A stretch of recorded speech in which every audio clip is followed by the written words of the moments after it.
G'day everyone, welcome back to Pete's Investing. Today's April 18, 2023. This is the US S&P 500 update.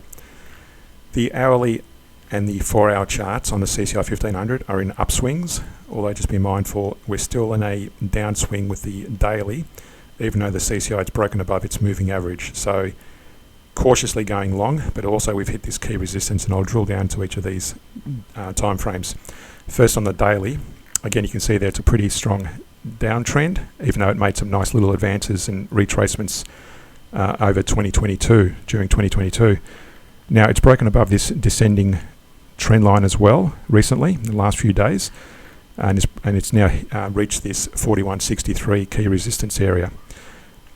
Also, just the reason we use the CCI 1500 and moving average, you notice back here it gave us an early signal to get out of the long trades, even though there was a bit more bullish momentum here. It told us to be careful because it was weakening, and it did actually fall off and the price started falling back.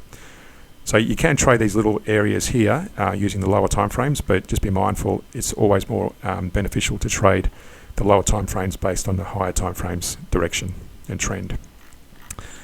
Also drew this Fibonacci retracement from that high and that low, and you can see there it's still hitting these highs and against this resistance, and it's sort of running out of steam. So we'll just see how it looks on the 4-hour chart. On the 4-hour chart, I've also drawn this diagonal, these diagonal lines, and you can see there it's hit that resistance, and not much really to say here. I'm not going to redraw the resistance on the the retracement on the Fibonacci because it's the same as the daily chart, but we'll just keep an eye on that for the moment.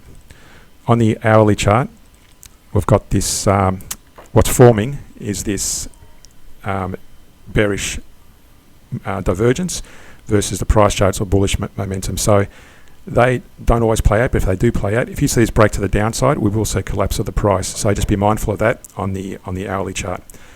So to understand how to properly trade using the average down approach, reference the links in the description below. Subscribe and like us on Patreon, and see you in the next video. Thanks for watching.